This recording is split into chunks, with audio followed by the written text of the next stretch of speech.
오늘 우리에게 주신 하나님의 말씀은 시편 3편 1절에서 8절까지의 말씀, 3편 전장을 우리 모두 자리에서 일어나서 함께 하나님의 말씀 교독하기 원합니다.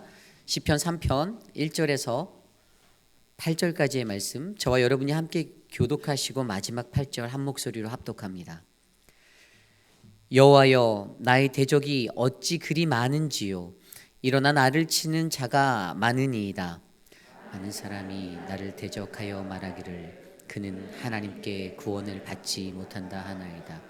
여호와여, 주는 나의 방패시요 나의 영광이시요 나의 머리를 드시는 자이시니이다. 내가 나의 목소리로 여호와께 부르짖으니 그의 성산에서 응답하신도다. 내가 누워 자고 깨었으니 여호와께서 나를 붙드심이로다. 천만인이 나를 애워싸 진친다 하여도 나는 두려워하지 아니하리이다. 여호와여, 일어나소서. 나의 하나님이여, 나를 구원하소서.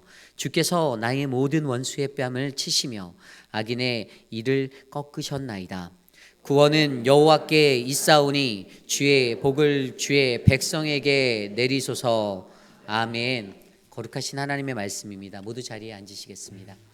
오늘 우리에게 말씀을 전해주실 강사 목사님을 소개할까 합니다. 근데 두말하는 것보다 제가 말씀드리고 싶은 건 그냥 한번 말씀 듣는 게 백문이 불여일견 여러분들에게 더 좋은 설명이 될 것 같아요.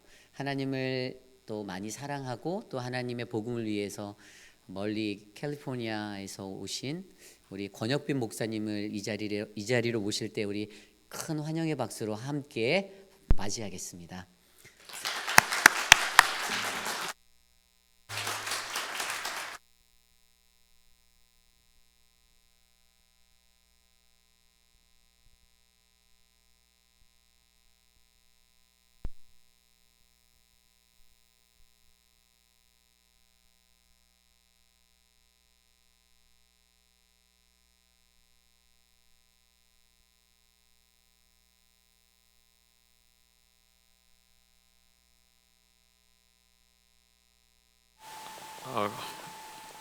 네.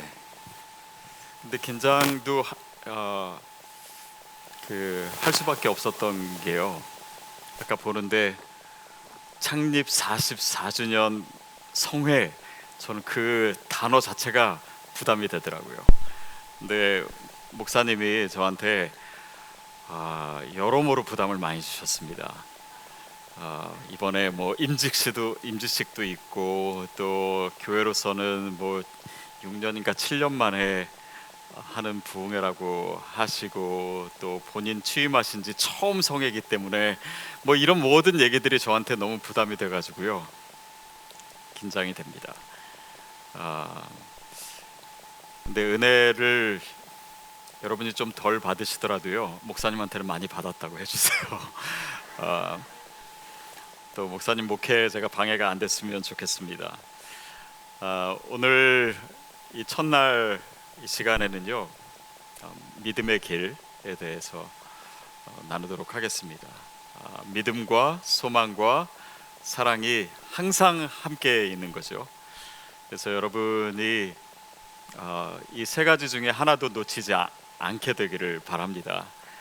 그럴 때 우리의 신앙이 균형이 맞고 또 마치 바퀴가 돌아가듯이 한쪽이 꺼지면은 다 돌아가지가 않잖아요.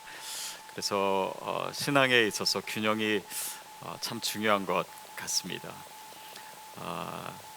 특별히 오늘 읽어주신 이 말씀은 제가 가장 사랑하는 시편 말씀이기도 하고 또 제가 하나님의 음성을 가까이 듣게 되었던 그런 말씀이기도 합니다. 그래서 여러분에게도 그 하나님의 음성이 이 밤에 가까이 들리게 되기를 축복합니다. 우리 1절 2절 말씀 다시 한번 같이 읽겠습니다. 시작. 여호와여, 나의 대적이 어찌 그리 많은지요. 일어나 나를 치는 자가 많으니이다. 많은 사람이 나를 대적하여 말하기를 그는 하나님께 구원을 받지 못한다 하나이다. 이 표현에서요, 다윗은 나의 대적이 많다라고 하는 이야기를 무려 3번이나 하고 있습니다. 그러니까 여러 가지 공격이 또 지금의 이 상황 자체가 다윗으로서는 정말 견디기 어려운 그런 어려움 가운데 있었던 것 같습니다. 여러분도 혹시나 이렇게 여러 대적이라고 뭐 그게 꼭 사람이 아닐지라도 때로는 고난이 그냥 한 가지만 와도 힘든데 여러 가지로 나를 공격하고 또 넘어뜨리려고 할 때가 있습니다. 근데 그 상황 속에서 다윗에게 있어서 정말 힘들었던 거는요, 단지 대적의 수가 많다라고 하는 것이 아니었습니다. 그 대적이 누구였냐면 자기의 가장 사랑하는 아들 압살롬이었다는 거예요. 자녀가 우리를 힘들게 할 때 차라리 내가 모르는 사람이라며 그냥 미워하고 또 그냥 뭐 원망하고 저주하고 뭐 그렇게 끝날 수도 있겠지만은 이 아들은 미워할 수가 없는 존재 아닙니까? 한 번은 저희 교회 시니어분들이 하시는 말씀을 들었는데 보통 시니어분들이 이렇게 조금 친해지면요, 자기 자식 자랑을 하기 시작하신대요. 근데 그러다가 이제 더 친해지면은 그때부터는 자기 자식의 욕을 하기 시작하신대요. 그만큼 이제 허물 없는 관계에서 자식의 욕을 할 수는 있을런지 모르겠지만 사실은 자식의 욕을 한다 그래도 미워할 수 없는 존재가 자식 아닙니까? 다윗에게도 마찬가지였습니다. 더구나 압살롬은 그 중에서도 가장 사랑하는 아들이었어요. 저희 집에도 세 아이가 있습니다. 두 아이가 대학생이고 또 막내가 지금 고등학생인데요. 이 고등학생인 딸 아이가 한 번은 저한테 그런 얘기를 하더라고요. 아빠, 나는 나중에 커서 돈을 많이 벌고 싶어요. 그래서 제가 물었습니다. 돈을 많이 벌어서 뭐 하려고 그러니? 그랬더니 돈을 많이 벌어서 자기의 자식을 나중에 낳으면 큰 집을 사주고 싶대요. 그래서 제가 또 질문을 했습니다. 그럼 아빠는 안 사주지? 그랬더니 아빠는 그때쯤 천국에서 더 좋은 집에 살고 있을 텐데 뭘 집을 사달라고 하네요. 이 어린아이, 아직 자식을 낳아보지 않은 아이에게도 내리사랑은 사실인 것 같습니다. 그렇죠. 우리의 자녀들을 우리가 사랑해요. 그렇기 때문에 그 자녀가 우리의 마음을 아프게 하고 또 지금 다윗은 그 사랑하는 아들이 자기를 대적해서 죽이려고 합니다. 그러니까 그 영혼이 아픈 거예요. 그래서 오늘 본문에 나의 대적이라고 했을 때 이 나라고 하는 것은 영혼이라고 표현할 수도 있습니다. 그러니까 뼛속 깊은 그 고통이 지금 이 상황 속에서 다윗에게 있는 것이었습니다. 그래서 다윗은요, 지금 자기의 대적이 아들 압살롬인데 그 압살롬의 공격의 그 상황 속에서 지은 이 시편에서조차 아들의 이름을 언급하지 않습니다. 그냥 대적이라고 일반화해서 얘기해요. 그리고 다윗의 다른 시편에 보면은 막 이 자기를 공격하는 사람을 비난하고 욕하고 막 저주하고 막 이러는데 다윗은 그러지 않고 있습니다. 왜냐하면 내 아들이니까. 그리고 실제로 다윗의 군대와 나중에 압살롬의 군대가 전쟁을 하잖아요. 그때 자기 신하들한테 부탁합니다. 내 아들에게 너그럽게 대해달라. 지금 아들은 나를 죽이려고 하는 그 상황에서조차 다윗은 사랑을 멈추지 않습니다. 그렇기 때문에 더 힘들었던 거예요. 자, 이런 힘들고 어려운 이 상황을 1절 2절에서 얘기하고 있는데요. 근데 2절에서 또 다윗의 영혼을 더 아프게 하는 표현이 나옵니다. 그것은 뭐냐면 그는 하나님께 구원을 받지 못한다. 대적들이 많은 사람들이 얘기하기를. 여러분, 다윗에게 있어서 물론 뭐 그가 승승장구할 때도 있었고 뭐 여러 좋은 상황 가운데도 있었겠지요. 그렇지만은 지금 그를 둘러싼 대적보다도 더 힘들게 하는 이 말은 뭐냐면 하나님이 더 이상 너를 도우시지 않는다. 하나님이 더 이상 너를 구원하시지 않는다. 하나님이 더 이상 네 편이 아니야 라고 얘기하는 거였어요. 힘든 상황에 있었어도 다윗의 인생에 보면 하나님은 늘 그의 편에 계셨습니다. 맹수와 싸울 때도 하나님은 다윗 편에 계셨고 또 골리앗과 싸울 때도 하나님은 다윗의 편이 되주셨고, 블레셋 사람들과 전쟁할 때도 하나님은 늘 다윗의 편이 되어주셨어요. 그러나 지금은 도와주시지 않는 것 같은 거예요. 그러니까 다윗에게 있어서는 이 말이야말로 그의 영혼을 더 아프게 하는 것이고, 더 이상 소망을 갖지 못하게 하는 그런 상황이었던 것 같습니다. 특별히 왜 다윗이 이 말에 대해서 아파했을까를 생각해 보면, 다윗이 압살롬으로부터 피해서 도망갔을 때는 그 전에 어떤 사건이 있냐면 바로 밧세바를 범하는 사건이 있습니다. 그래서 그의 남편 우리아를 죽이지요. 그러니까 간음을 하고 심지어는 살인을 하고 그런 심각한 죄를 저지른 상황 뒤에 있는 어려운 상황이었기 때문에 다윗은 더 힘든 겁니다. 이래서 하나님이 나와 함께 하시지 않는 것인가? 여러분, 우리가 어려움을 당할 때 인간은 그냥 일반적으로 이 고난이 어디서부터 왔을까를 생각하다가 내가 무언가를 잘못했기 때문에 하나님이 나에게 벌 주시는 거 아닐까? 내가 뭔가를 잘못했으니까 하나님께서 나를 이제 더 이상 사랑하시지 않는 거 아닐까? 나를 심지어 미워하시는 거 아닐까? 그래서 나에게 이런 일이, 어려운 일이 생긴 거 아닐까? 그것이 우리의 삶을 더 아프게 하고 힘들게 하는 것이에요. 그러나 여러분, 하나님은 그런 하나님이 아니라고 저는 믿습니다. 그래서 오늘 이 다윗의 고통 가운데서 그가 다시 만나게 된 그 하나님, 또 그가 들었던 하나님의 음성을 통해서 오늘 하나님이 정말 누구신지, 그리고 그분 앞에서 내가 누구인지, 또 그 관계 속에서 우리의 믿음의 진정성을 찾아가는 이 저녁이 되기를 축복합니다. 우리 3절 4절 말씀 같이 읽겠습니다. 시작. 여호와여, 주는 나의 방패시요 나의 영광이시요 나의 머리를 드시는 자이시니이다. 내가 나의 목소리로 여호와께 부르짖으니 그의 성산에서 응답하시는도다. 여러분, 아멘 하시는 소리를 들으니까요, 진짜 이 집회는 저만 잘하면 될 것 같습니다. 여러분이 이미 다 준비가 되신 것 같아요.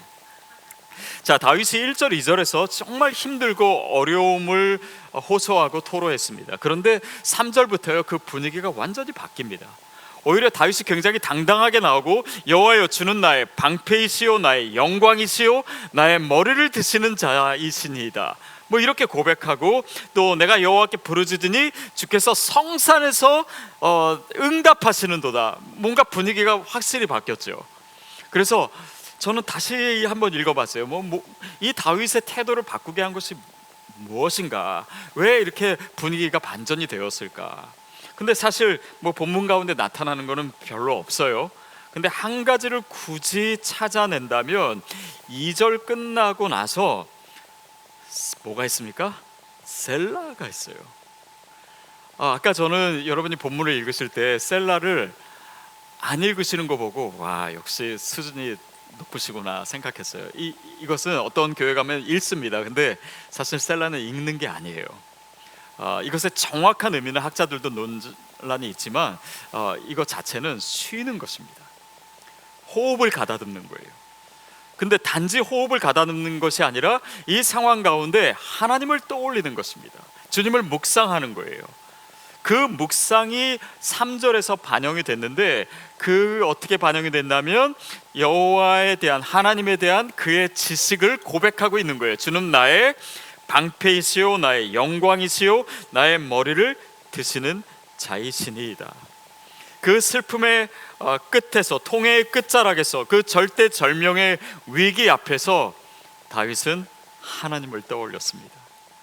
저는 오늘 우리를 둘러싼 어려움이 무엇이든 간에, 어떤 상황이든지 우리가 그 하나님을 떠올릴 수 있게 되기를 바랍니다.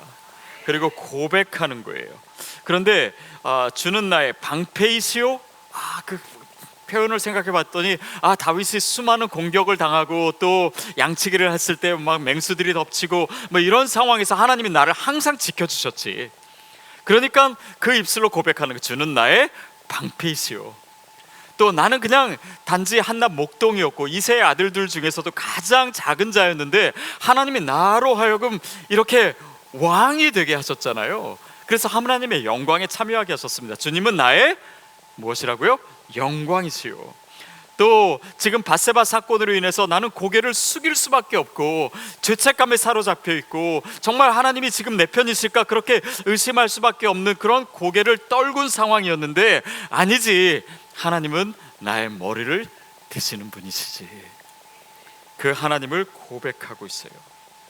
여러분, 이것을 뭐라고 하냐면 신학적 용어로요, 초시간적 영적 기억력이라고 합니다. 여러분 혹시 이 표현 들어보셨나요? 들어보신 분이 고개 끄덕이신 분이 있는데, 사실은 몇 주 전에 제가 만든 용어입니다. 아마 못 들어보셨을 거예요. 자, 초시간성이란 건 뭐냐면 지금 나의 방패시여 나의 영광이시여 나의 머리를 드시는 자신이다. 이것은 다윗의 과거의 삶에 있었던 그런 경험으로 인해서 나온 고백입니다.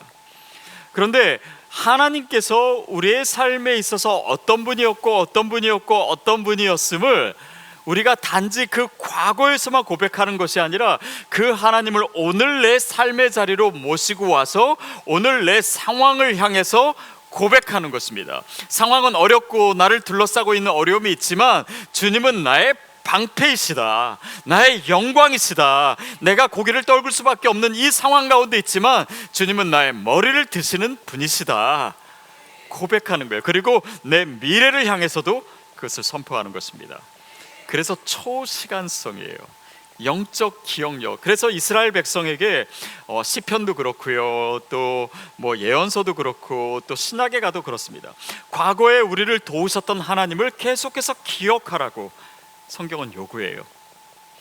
왜냐하면 예를 들면 너희가 애굽에서 나왔을 때 도우셨던 그 하나님을 기억하라, 홍해를 가르셨던 하나님을 기억하라, 그 광야에서도 만나와 메추라기로 먹이시고 또 낮에는 구름기둥으로 밤에는 불기둥으로 보호해 주신, 인도하신 그 하나님을 계속해서 기억하라고 하는 요구를 성경은 계속하고 있습니다. 여러분에게도 여러분의 과거의 삶에 있어서 우리가 만났던 하나님, 나를 지켜주셨던 하나님, 나의 머리를 들어주셨던 그 하나님을 오늘 기억하는 것이 중요해요. 왜냐하면 다윗도 아마 지금 이 어려운 상황에서 그 하나님을, 과거에 내 삶에 개입하시고 역사하셨던 하나님을 계속 떠올리는 가운데 시편의 다른 곳에서 어떻게 고백하냐면, 그런데 내가 왜 염려하고 있지? 내가 왜 걱정하고 있지? 내가 왜 고아처럼 지금 이렇게 무능력하게 고개 숙이고 있지? 내 영혼아, 네가 어찌하여 낭망하느냐? 너는 너의 하나님을 바라라. 그 하나님이 과거에도 내 삶에 역사하셨다면 동일하게 오늘도 역사하실 줄 믿습니다.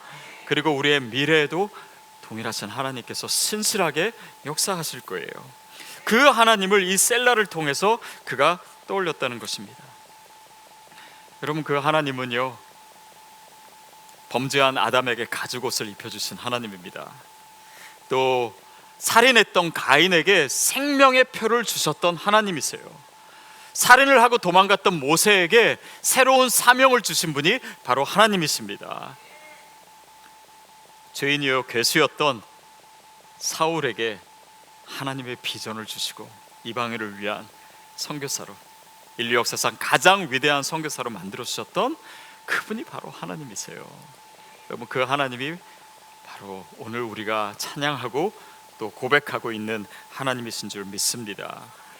그러니까 그 하나님을 떠올리는 가운데 다윗은 다시금 그 마음 가운데 어려운 상황이 있었지만 그 믿음이 꿈틀거리기 시작하는 거예요. 그래서 4절에 고백합니다. 내가 나의 목소리로 여호와께 부르짖으니 그의 성산에서 응답하시는도다. 하나님은 나를 버리신 분이 아니야. 하나님은 더 이상 나를 돕지 않으시는 분이 아니야. 하나님은 나를 미워하시는 분이 아니야. 내가 아는 하나님은 나의 방패이시고 나의 영광이시고 내 머리를 결국은 들게 하실 하나님이세요. 그래서 그의 성산에서 응답하시는도다. 그렇게 고백하고 있습니다. 여러분, 그러면 다윗이 어떻게 이런 확신을 갖게 되었을까요? 우리 5절 말씀에 그 힌트가 있습니다. 같이 읽겠습니다. 시작.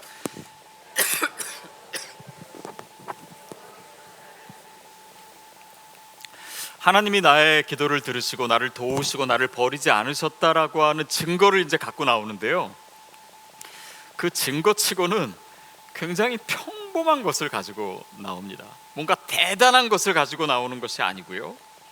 그게 뭐냐면 내가 누워 자고 깨었으니. 아니 이게 뭐 하나님이 나와 함께 하시는 증거예요. 나는 어제도 내가 눕고 자고 깨웠잖아요. 그런데 이게 뭐 하나님이 나를 지금 이 어려운 상황에서 구원하신다는 증거가 될 수 있을까요? T.C. 워렌이라고 하는 사람이 오늘이라는 예배 Liturgy of the Ordinary라고 하는 책에서 이런 얘기를 합니다. 기독교인은 진리를 하루의 평범한 결에대고 문지르는 법을 배워야 된다. 이게 무슨 말이냐면요, 그 책에서 보면은 그는 모든 것을 내 삶의 일상의 것을 거룩한 의식과 연결시켜요. 예를 들면 우리가 뭐 하루에 뭐 세 끼 밥 먹잖아요. 이 밥 먹는 것은 성찬이다. 이 음식 가운데 정말 성찬 가운데 그리스도가 임재하시듯이 내가 먹고 마시는 가운데 하나님의 임재 가운데 들어가고, 또 이 성찬이 유카리스트잖아요. 그래서 밥 먹을 때마다 그 유카리스트가 감사라고 하는 뜻입니다. 그래서 하나님께서 나를 먹이시고 나를 인도하고 계신 그 하나님에 대해서 감사할 수 있고, 또 밥을 먹으면은 옛날 이 초대교회에서 성찬을 하면요, 그 음식을 가지고 길거리에 나가서 또 가난한 사람들 도와주거든요. 그래, 이 음식이 없는 사람을 위해서 내가 또 이것을 나누는 삶을 살아야지. 그러니까 한 끼의 평범한 밥을 먹으면서도 그것이 거룩한 의식이 되어서 리터지가 되어서 그것이 거룩해지는 거예요. 특별히 이 책에서는요, 잠자고 일어나는 것을 어떤 의식과 연결시키냐면요, 세례랑 연결시킵니다. 왜냐면 세례가 뭐예요? 여기는 장로교이기 때문에 이제 세례를 주시죠. 근데 세례의 원래의 의미는 물 속에 들어가는 거 아닙니까? 그렇죠? 물 속에 들어간다라는 것은 무슨 의미냐면 죽음입니다. 그리고 물 위로 다시 나오지요. 그러면 다시 생명을 얻는 거예요. 죽었다가 살아나는 부활을 의미하는 것입니다. 그러니까 내가 눕고 자고 깨었다라고 하는 것은 내가 의식이 없는 그 상황, 잠의 상황을 죽음의 상황이라고 연결시키고, 그리고 오늘 아침에 내가 일어난 거는 내가 새롭게 태어난 거야. 나에게 새로운 생명을 주신 거야. 그 부활의 감격과 기쁨으로 내가 오늘을 살아야지. 그리고 세례를 받으면요, 저는 장로교 목사입니다. 근데 교회를 개척한 다음에는 제가 예전부터 늘 세례를 줄 때 정말 물에 담그고 싶었어요. 왜냐하면 이게 훨씬 더 좀 진한 체험이 되잖아요. 그래서 새로 교회를 개척한 다음부터는 침례로 하고 있습니다. 근데 침례해서 이제 물에 담그고 나올 때 되면 온 성도님들이 환호성을 지르면서 박수를 쳐요. 여러분, 우리가 거듭났을 때, 다시 새로운 생명을 얻었을 때 정말 천군 천사들이 내가 새 생명을 얻은 것을 축하하고 환호성을 지르며 박수를 치지 않겠습니까? 그 감격과 그 기쁨과 그 응원을 받으면서 오늘 하루를 시작하십시오. 그러니까 우리가 이 모든 일상이 이런 거룩한 의식의 의미와 연결될 수 있을 때 우리의 믿음이 살아있게 됩니다. 오늘 지나가는 이런 그 순간들, 이런 모든 것들, 내가 운전하고 내가 샤워하고 내가 씻고, 이것도 씻는 것도 하나님 나를 오늘 깨끗하게 만드셔, 나를 정결케 하셔. 내가 죄를 지었지만 하나님께서 나를 깨끗게 하시기 때문에 나는 또한 오늘 의인으로 살아갈 수 있어. 이 모든 일상의 이 거룩함을 대고 문지를 수 있는 믿음이야말로 다윗이 지금 어려운 상황 가운데 있지만, 뭔가 대단한 일이 아직 일어나지 않았지만 내가 눕고 자고 깨어난 것만으로도 하나님이 나와 함께 하시고 나를 붙드심이니이다 라고 증거할 수 있는 그 믿음이 저와 여러분에게 있게 되기를 바랍니다. 그래서요, 여러분 기억하십시오. 믿음은 일상에서 자랍니다. 여러분, 믿음은요, 죄송하지만 이렇게 특별한 집회에서 자라는 것보다 평소에 여러분이 말씀을 읽고, 또 매주 주일 예배를 드리고, 또 수요 예배를 드리고, 그 일상 가운데 주님의 음성을 듣는 믿음이 훨씬 더 파워풀한 겁니다. 그렇죠. 제가 중학교 때 같은데요. 그때 수련회를 갔습니다. 그래서 어린 나이에 정말 은혜 받겠다고 제 친구들이랑 정말 열심히 기도하고, 또 그때 우리 전도사님은요, 아이들 은혜 받게 한다고 아예 문을 잠갔어요. 그 수련회 집회하는 장소에 문을 잠그고, 너네 오늘 성령님 못 받으면 집에 못 간다 하고 정말 밤새도록 기도하게 하고, 제 친구 중에 하나는 정말 너무 은혜를 받아가지고 막 바닥에서 대굴대굴 구르더라고요. 그렇게 하고 이제 수련회가 끝나고 그 다음 주일에 교회에 왔어요. 교회 왔는데 이제 예배 끝나고 보니까 교회 마당에서 그때 수련회 때 대굴대굴 은혜 받아가지고 굴렀던 친구가 지금은 사운이라고 바닥에서 대굴대굴 구르고 있더라고요. 그 은혜가 오래 안 갔던 거예요. 뭐 붕회를 통해서 수련을 통해서 우리가 특별한 경험을 할 수도 있고 또 그런 것이 필요하기도 합니다. 그러나 여러분, 그것이 일상으로 이어져야 돼요. 우리가 주일날 물론 하나님의 음성을 듣고 또 여기서 정말 믿음이 다시 새로워지는 경험을 합니다. 그러나 그 믿음이 월요일, 화요일, 수요, 목, 금토로 이어져야 돼요. 그래서 주일 예배가 끝나는 순간이요, 세상에서의 예배가 시작되는 순간입니다. 그래서 이 일상에서 주님을 만나게 되고 일상에서 우리가 변화되게 되는 그 믿음이야말로 다윗을 그 절망 가운데 다시 일어나게 하는 것이에요. 왜냐하면 그 일상이 바로 하나님이 임재하시는 곳이기 때문입니다. 제가 한국에 있을 때 일입니다. 10여 년 전인데요. 그때 제가 두란노 바이블 칼리지라고 하는 곳에서 이제 일을 하고 있었는데, 거기에 있는 스태프들이랑 이제 사역이 끝나고 같이 밥을 먹으러 갔었어요. 근데 고기를 먹으러 갔었습니다. 그래서 이렇게 큰 불판이 있고 거기서 이제 같이 둘러 앉아가지고 고기를 먹는데, 제가 이렇게 뭐 정신없이 먹다가 아무 생각 없이 이 숟가락을 불판 위에 놔둔 거예요. 그리고 나서 불판 위에 놔뒀다는 사실도 모른 채 그 숟가락을 들어서 국을 퍼서 제 입속에 집어넣습니다. 어떤 느낌이었을까요? 궁금하신 분들은 한번 해보시기 바랍니다. 입안이요, 지글지글 다 익어버렸어요. 그래서 제가 깜짝 놀라가지고 일단 화장실로 뛰어갔습니다. 그래서 거울을 보면서 봤더니 진짜 입안이 막 아래 위에 다 할 거 없이 다 하얗게 익었더라고요. 그래서 제가 걱정이 됐습니다. 왜냐하면 그때가 아마 수요일인가 목요일이었는데 주일날 설교를 해야 되는데 이 입 갖고 설교를 도저히 못할 것 같은 거예요. 그래서 나와가지고 약국으로 뛰어나갔습니다. 그래서 약사분에게 보여주면서 이거 빨리 날 수 있는 약 좀 달라고 그랬더니 그 약사분이요, 저한테 뭐라 그러냐면, 그렇게 입 안을 뒤어서 다친 거는 약을 바를 필요가 없대요. 왜냐하면 입 안에는 다른 몸의 부위보다 훨씬 더 많은 신경세포들이 있어서 이것이 3일째 되면 다 날 겁니다. 그러는 거예요. 그런데 정말 감쪽같이 3일 되니까요, 다 나가지고 제가 그 주에 설교했습니다. 제 말을 믿으십니까? 못 믿으신 분은 한번 해보시던지. 근데 여러분, 우리가 하나님과 일상을 통해서 친밀하게 교제하면요, 우리 안에 이 영적인 세포가 발달될 수밖에 없습니다. 그런 사람은, 하나님과 그 친밀한 관계 가운데 늘 거하는 사람은 힘들고 어렵고, 그래서 우리가 넘어졌을 때 오뜨기처럼 금방 일어날 수가 있어요. 바로 다윗이 그랬던 사람입니다.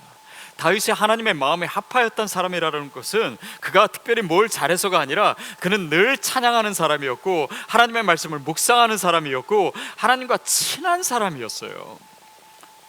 그러니까 이 어려운 상황에서 혹시라도 대적들이 나를 공격하고 또 너를 도우시는 하나님이 네 옆에 안 계시다라고 얘기하는 그 상황, 그런 절망이 우리의 생각 가운데 스칠 수는 있지만 그 가운데 오뚜기처럼 다시 일어나는 것입니다.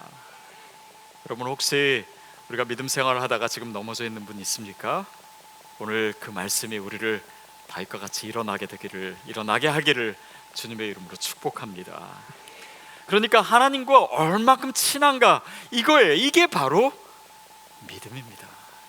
내가 뭔가를 얼마나 많이 하는가, 얼마나 크게 하는가도 중요할 수 있겠지만 결국은 하나님과의 친밀한 관계를 누리는 것, 하나님과 가까이 있는 것, 하나님과 늘 대화하는 것, 그래서 하나님을 사랑하는 것, 하나님이 나를 얼마나 사랑하시는지를 내가 알기 때문에 그 사랑을 의심치 않고 나도 어제보다 오늘 더 주님을 사랑하는 것, 그 관계야말로 믿음인 줄 믿습니다. 여러분 한번 생각해 보세요. 아버지가 있는데, 아빠가 있는데, 어떤 아빠는 그냥 맨날 자기 아이들이랑 같이 놀고 밥 먹고 또 뭐 시간을 같이 보내주고 책도 같이 읽고 뭐 그리고 뭐 용돈 필요하면 용돈 주고, 이런 아빠가 더 좋은 아빠입니까? 아니면 10년 동안 한 번도 나타나지 않다가 한 번 나타나서 큰 돈 주고 가는 아빠가 좋은 아빠입니까? 저희 교인한테 물어봤더니 큰 돈 주는 아빠라고. 근데 아빠의 아빠됨은 바로 그 관계에 있는 거잖아요. 그렇죠? 그러니까 그 하나님과 늘 가까이 지낸 그 친밀함이야말로 우리로 하여금 반사적으로 하나님 앞에 뛰어가게 하는 거예요. 혹시 여러분의 자녀 중에 믿음으로 자란 것 같은데 지금 믿음을 떠나 있는 자녀가 있을 수 있습니다. 그러나 이 아이들에게 영적 세포가 남아 있다면요, 기회가 됐을 때 그들이 반사적으로 기도의 자리로 나오게 되리라고 저는 믿습니다. 그러니까 그 세포는요 없어지지 않아요. 우리 가운데 어디엔가 DNA로 남아 있습니다. 그리고 우리가 그것을 위해서 늘 기도하는 거예요. 나 또한 그런 영적인 세포를 가지고 살아가는 것입니다. 그렇게 영적으로 우리가 민감해지고 늘 주님과 교제하고 그 하나님과의 관계 가운데 있는 것이 얼마나 파워풀한 것인지 바로 이 상황을 통해서 우리가 보고 있는 것이에요. 저는 저희 누누님이 계시고요, 저희 남동생이 하나 있습니다. 근데 저는 어려서부터 조금 폼생폼사여가지고 이렇게 좀 점잖고 또 이렇게 말도 많이 안 하고 그랬는데 제 동생은 좀 애교가 많았어요. 근데 이제 저는 폼생폼사라서 부모님한테 뭐 제가 뭘 잘못해서 이제 혼나거나 이렇게 회초리를 맞을 때 되게 멋있게 맞았습니다. 딱 대고 때리시라고, 맞겠다고 몇 대 때리실 거냐고 이렇게 맞았는데, 그러니까 이제 저를 때리시는 뭐 어머니는요, 얘가 너무 이렇게 폼 잡고 그러니까 더 때리세요. 근데 제 동생 같은 경우는 도망가요. 예. 엄마가 막 그 회초리 들고 따라다니면서 막 도망가니까요, 결국은 때리다가 지쳐서 얘를 놓치든지 아니면 그냥 웃겨가지고 피식 웃어버리고 끝날 때도 많아요. 그러다가 도망가다가 도저히 더 이상 피할 데가 없다라고 했을 때 제 동생은 어떻게 하냐면 그냥 엄마 품으로 들어가 버려요. 그래서 엄마를 안아버려요. 얘가 왜 이래? 그러면서 하시면서 또 웃으시면서 못 때리신 적이 많았어요. 여러분, 다윗이요 바로 그런 사람이지 않았나 싶습니다. 그리고 저는 저와 여러분이 그런 주님과의 관계를 누릴 수 있게 되기를 바라요. 더 힘들고 어려울 때 하나님 나를 미워하시는 거 아닌가? 그래서 더 피하고 더 도망가고 하나님부터 멀어지는 것이 아니라요, 다윗처럼 하나님의 품으로 그냥 달려드는 거예요. 하나님 나의 방패시잖아요. 하나님 내 삶에 늘 영광이 되어주셨잖아요. 주님은 나의 피할 바위시잖아요. 주님은 한 번도 나를 실망시키신 적 없으시잖아요. 내 머리를 드시는 분이시잖아요. 제가 주님을 원망하지 않겠습니다. 제가 주님으로 더 멀어지지 않겠습니다. 주님에게 삐치지 않겠습니다. 그리고 주님께로 가는 거예요. 최근에 저희 성도 한 분이요 저한테 전화를 하셨는데 왜 전화했냐고 물어보니까, 목사님 제가 지난주에 아파가지고 교회 못 왔는데 목사님이 전화하실 줄 알았는데 안 하셔서 제가 전화했어요. 참 고맙더라고요. 삐치지 않아서. 저 한번 따라해 보겠습니까? 삐치지 맙시다. 여러분 특별히 목사님에게도 그러지만 하나님께 삐치지 맙시다. 왜냐하면 우리는 내가 삐칠 상황이라고 생각해요. 그러나 더 큰 그림 안에서 보면 거기에 내가 생각지 못한 하나님의 뜻이 있어요. 하나님이 더 아름답게 인도하시기 위한 하나님의 계획이 있습니다. 그런데 내 뜻대로, 내 타이밍대로, 내가 원하는 대로 되지 않는다고 우리는 너무 쉽게 하나님께 삐쳐요.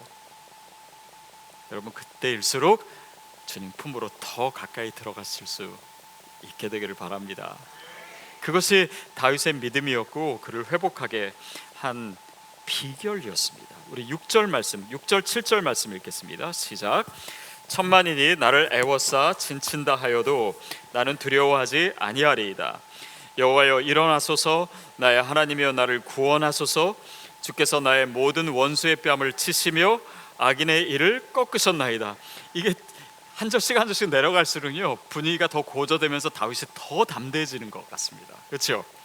이제는 아주 진짜 대담해져서 천만인이 나를 들러싸 진친다 할지라도 나는 두려워하지 않겠습니다.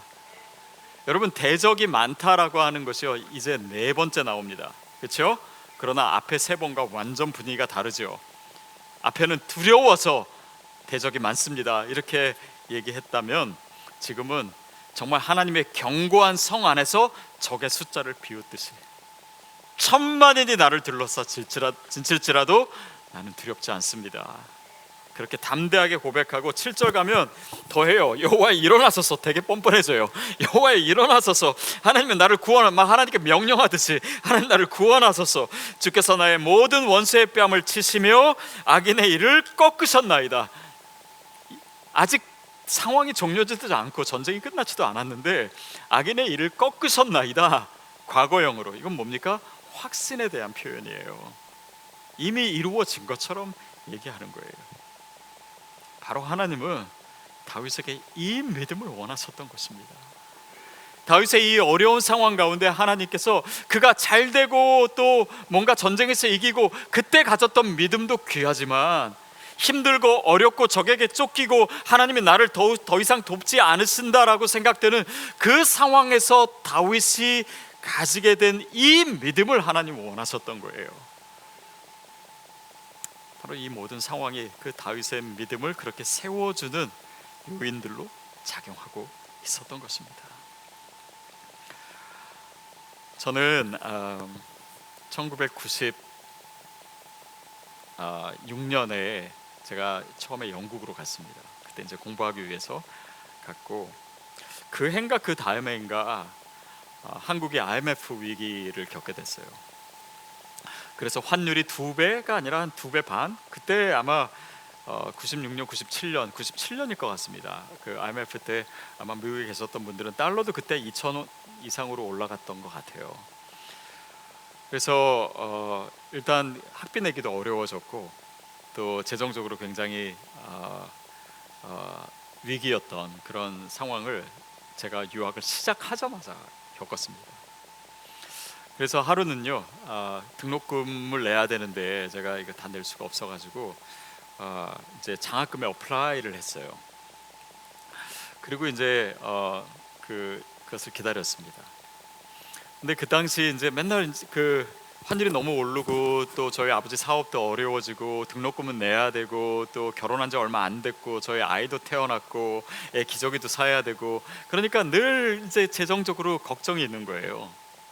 그래서 제가 그때 이렇게 보면 이제 그 생명의 삶으로 큐티를 했었는데 큐티를 끝나고 나면 늘 묵상이고 또 이렇게 믿음과 확신이 나와야 되는데 뒤에 보면은 꼭 다 숫자예요. 이번 달 얼마 들어오고 얼마 나가고 얼마 부족하고 얼마 필요하고 맨날 이런 생각만 이제 걱정을 많이 했던 때였습니다. 그러다가 이제 제가 어플라이했던 장학금 커미티가 열렸는데 그 커미티에 참여했던 어떤 분이 저한테 귀뜸을 해주는 거예요. 그 장학금이 내가 된 것 같다고. 그래서 제가 너무 기뻤습니다. 근데 그때 그게 얼마짜리였냐면 5,000파운드? 5,000파운드니까 한 8,000불 정도 되는 거였습니다. 근데 저한테는 뭐 큰 돈이었죠. 그래서 너무 잘 됐다. 이제 그렇게 생각하고 이제 공식적으로 그 레터가 오기만을 기다리고 있었어요.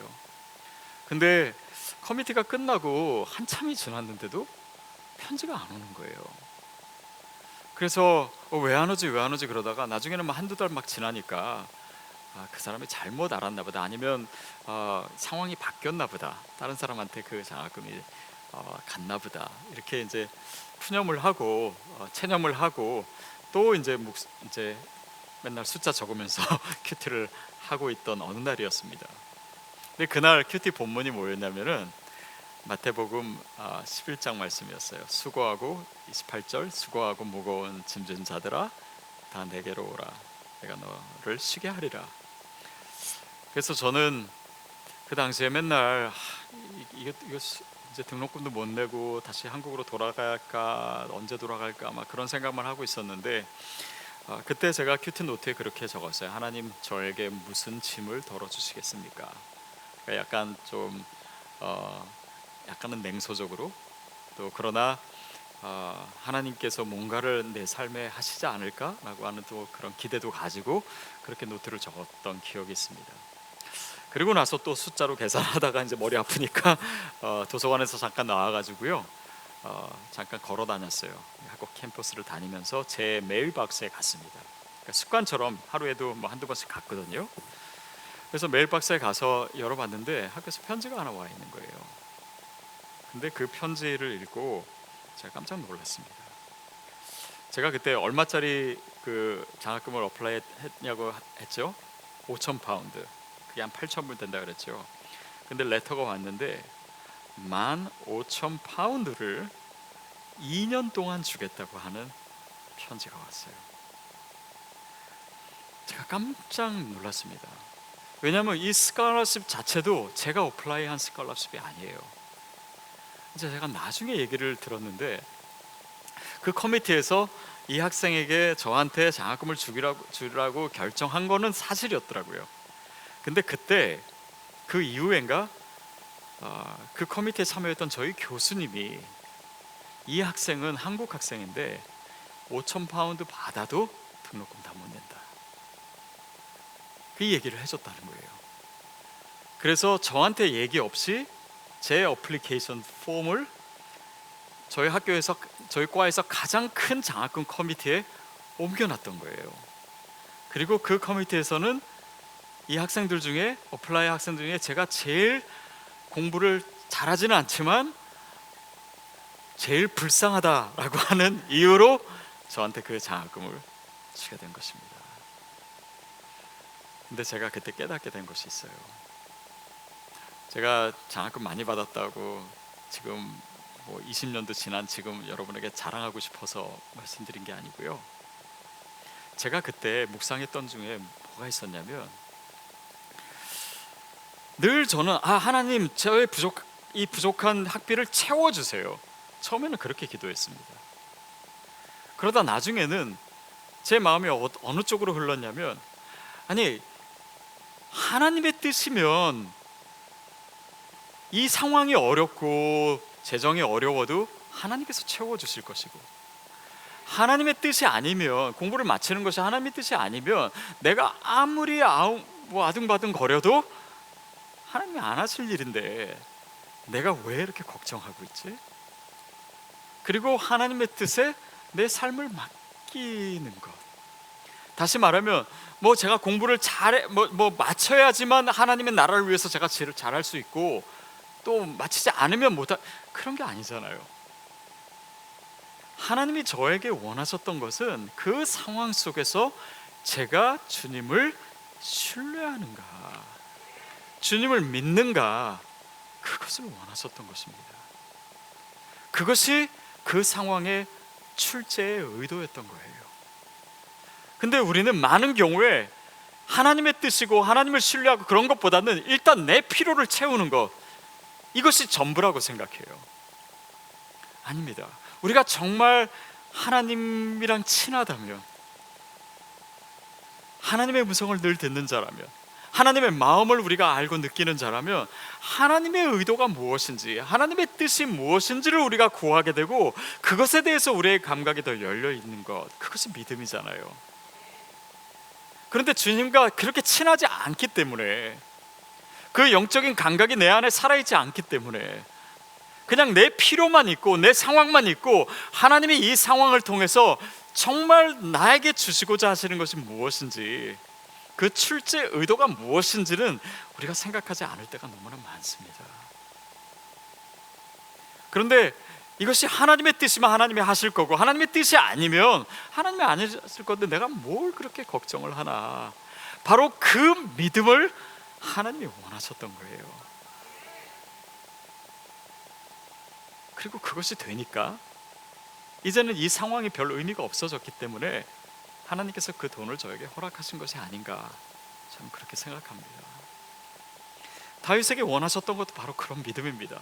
이 지륵같이 어두운 상황 속에서 그럼에도 불구하고 하나님을 신뢰할 수 있는가, 그럼에도 불구하고 우리가 믿음으로 주님 앞에 서 있을 수 있는가, 오뜨기처럼 다시 일어날 수 있는가, 바로 그 골리앗과 싸울 때의 그 믿음, 그 맹수가 공격했을 때의 그 믿음, 블레셋과 전쟁했을 때의 그 믿음이 지금 이 상황에도 여전히 유효함을, 여전히 워킹하고 있음을 다윗으로 하여금 체험할 수 있도록 하나님께서 은혜를 베푸셨던 거예요. 그것이 출제 의도였습니다. 여러분의 상황 가운데 하나님의 문제의 의도는 무엇일까요? 그리고 그것을 알기 위해서 우리에게 무엇이 필요할까요? 하나님과의 거리가 어떠해야 할까요? 우리가 매일 말씀과 기도로, 또 일상의 삶에서 정말 주님과의 그 친밀함을 누리는 그 관계, 하나님이 원하셨던 것은 바로 그거 아닐까요? 주님과 우리와의 사귐을 원하시는 거예요. 그 사랑을 내가 알고 그것을 의심하지 않기를 원하시는 거예요. 그리고 나도 주님 앞에 더 가까이 나아갈 수 있는, 그리고 주님을 사랑할 수 있는 그 마음, 그 사랑, 그 믿음, 그 친밀함, 그것이 주님이 원하시는 것입니다. 그래서 의인은 무엇으로 산다고요?